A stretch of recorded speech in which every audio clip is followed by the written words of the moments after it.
Hi there, beautiful people. Welcome back to my channel.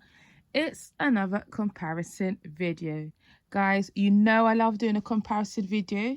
I find them I don't know, I love watching, comparison videos. I feel they're quite helpful. And especially to those of you who blind buy your fragrances, I'm just trying to help you a little bit. So today's comparison video will be on the Chloe Nomade range and the flankers. Okay, so let's talk about the first one, guys. Chloe Nomade. So the top notes are Mirabelle, bergamot, lemon and orange. In the middle you get freesia, pear, jasmine and rose. In the base you get oak moss, amberwood, patchouli, white musk and sandalwood. So effectively the Nomade range, if you've never come across it or never smelt it, I would describe it as an oak moss Mirabelle type of scent. So those are the two sort of notes for me that stand out a lot. I feel that oak moss of late is that sort of base note that quite a few designer perfumes are including. How would I describe this smell? So you're getting a type of a citrusy sort of plum sort of scent, with like little touch of peach. I've had this for maybe coming up to 3 years now, like not this bottle, but the scent. And I would say I never really picked up much citrus up until recently. So you might pick up some citrus when you get this. What I will say about this is not your La Vie Belle, your Black Opium, your, guys, whatever fragrance is really popular out there. Maybe your Born in Romas type of thing. It's quite unique. There's not many scents, actually, to be honest, designer wise, that smell like this. So I wouldn't call this range like safe blind buy. I think you have those who you really love it, or you have those who really hate. I don't want to say hate, actually. You find it a little bit masculine. There is, yes, a touch of masculine that I find in the EDP. Okay, now this one is, I would say, I think this one could be possibly be worn all year round if that's your type of thing. I'll say it's more of a daytime scent. For me, I would personally wear it spring, summer and autumn. This one and the Absolu, I'll say very geared towards autumn. I don't know for winter, it depends where you are, but I don't know if you would, I would say, advise you to pick this up for winter. But like I said, you wear your perfumes when you want. So that's that. But yes, I would describe it as a fruity, but not a frituli. I think this is quite different from the typical frituli. The oak moss and the Mirabelle are quite strong, and you do get freesia, and freesia for me gives us a sort of watery, juicy type vibe to the fragrance. So that is something for you to think about. I find this really hard to describe, because I don't know, Mirabelle plum, it's not a common note in fragrances, so you do have to go and sample these. Right, so after that, let's have a look at what's the next one on the list, and let's look at the Absolu version, which looks like this.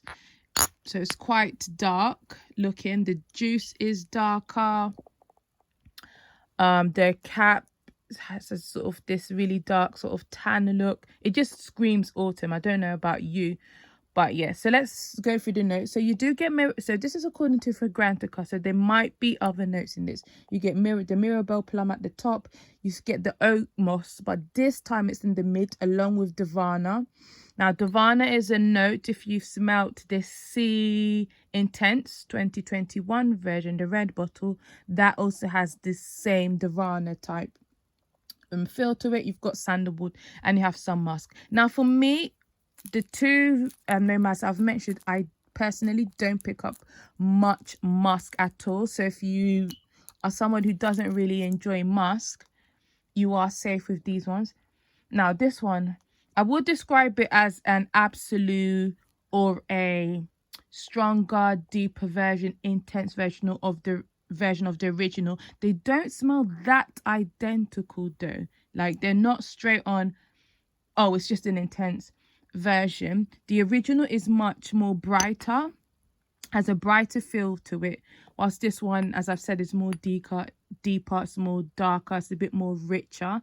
This one I always just describe it as it sort of reminds me of a candle shop. If you've gone to places like candle shops, what's that one, but the Body Shop, it's got that type of feel to it. People say that it smells like pine needles, and it sort of does have that sort of feel. So that's why I wouldn't recommend these two as blind buys. This one doesn't really have the masculine sort of edge that the original has. But what I also picture for me is the Mirable Plum is just very, imagine like syrup, Mirabelle syrup that's probably been sat there for some time. It's quite rich. I would say let's compare the two. I do feel this one does, for me, well, not these bottles, but my previous little small bottles I used to own. This one performed much better. The projection was much better and it was much long lasting. This one was okay. You will get about 8 hours plus for me personally with both of these. But I do feel that this one did project more, and I had to spray quite a lot of this one for it to get to the original standards. But I'm on a different bottle now, so might keep you updated with that. Let's move on to the EDT, guys. And then with the EDT, so it looks very similar to the original in terms of the bottles, just that there's sort of a light, whilst this one is almost pinky, the rim is nude and it doesn't have the studs like the Absolu. This is the EDT version. I probably said that already, but yeah.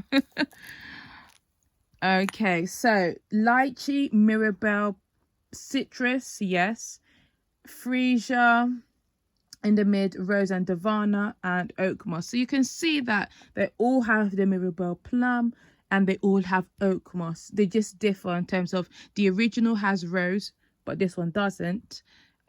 This one, the EDT has the Divana, whilst the Absolu also has Divana.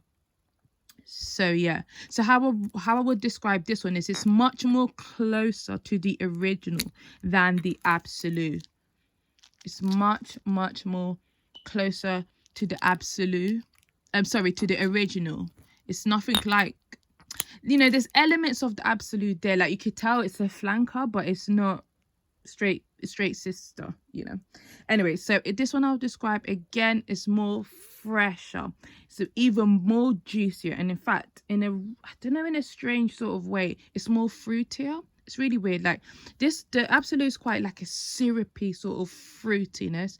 This has just your, I don't know, guys, just your, I don't know what to say, like typical sort of fruitiness, but this one is like a juicy fruit with sweetness. I don't know. It's sort of like maybe slightly, guys, slightly tropical, I think, because of the lychee note. Well, this one is a more deeper fruitiness. So they all have some fruitiness. This one's, with a bit of more citrus, tropical, and a bit more on the resinous, slightly resinous, slightly boozy edge to this. Actually, in fact, I think when I wore it, this one, the Absolu, I don't know if this is the one that was giving me Le Parfum vibes. There was something about this, the Absolu, that did remind me of Le Belle. Not the scent, but just that whole boozy, thick, syrupy type of fragrance. That's what you sort of get. But yes, I think this one is, of the three, it's a bit more easygoing. It's spring, it's summer in a bottle. Like, yeah, it's your go-to. And it's still, like, for me, for EDT, projection and longevity is actually quite decent. Again, I would say about 6 to 8 hours. Let's move on. So let's move on to the, where are you? the Eau Naturelle, which comes in the bottle's got, I always forget what you call these. Not frosting, but I don't know, demarcations? I don't know. You guys know what I'm trying to say.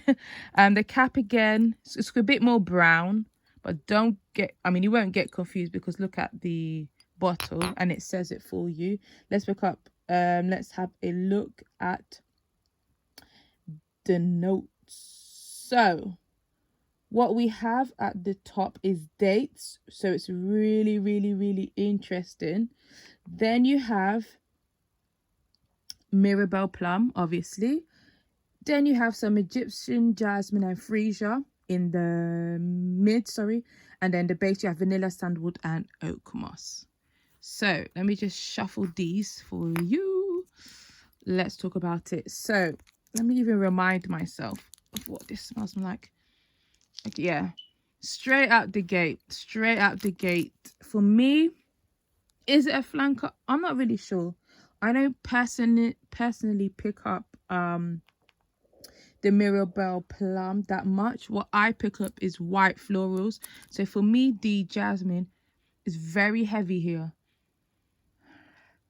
for me, and it's quite sweet. But again, this one is not a fruity sweet, it's more of a creamy sweet. This one is giving off some creaminess, which I believe comes from the vanilla and sandalwood. So I don't believe, and I'm just double checking this for you, that vanilla is listed in the other flankers. But even if it is in the other flankers, which I don't think it is, it could possibly be the Absolu version. But this one, you can just tell there's a creamy thing going on. And I also feel like there's some musk. I feel like there just has to be musk. And I say that because this, strangely enough, reminds me of Musk Noir from Narciso Rodriguez. It's a plum scent that came out last year. I think it has heliotrope, suede, and so forth. It's giving me that same musk feeling. I'll be honest and say I'm currently not picking up any dates. I don't know. It's not really sticking out to me as much. The Mirabelle and oak moss is there in the background. It is there, but it is sort of really venturing off the other three flankers, I must say to you. So I wouldn't go with the mindset of, oh, it's going to smell like the original but with dates or vanilla. No, I would say that it sort of takes its own direction. You could say it's more summer geared. Yeah,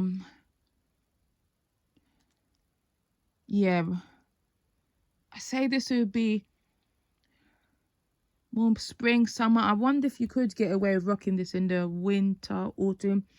As I always say, anyway, it's up to you. But I think don't rush to buy this because it's a bit half and half. Those of us who love our Nomads are a bit disappointed with this one because it's just not giving. And then there's the other half who are like, you know what, the other flankers didn't work for me, but this one does. So this one, in a way, if you hadn't smelt the others, this one might be the easy reach, safe blind buy option for you. But do try it out. I do think those of you who haven't smelt this yet and you do own the originals, don't expect that this is going to smell like the originals. This is heavy white florals, vanilla, and sandalwood, which is not necessarily a bad thing. Now that I smell it, it's quite nice, but doesn't fit in with the Nomad. But yeah, I do want to try and layer it with some other products.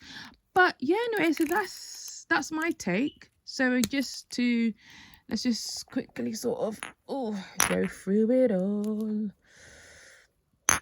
So the Absolu version is a rich, deep, plummy, syrupy Divana oak moss fragrance. The original is again Mirabelle citrus oak moss fragrance. The EDT is a more tropical, the lychee is not the lychee in Angel Nova or Delina, so do be careful of that. It's like the lychee sort of blended in with other fruits in this one. With the Mirabelle, it's very spring, very fresh, light, juicy.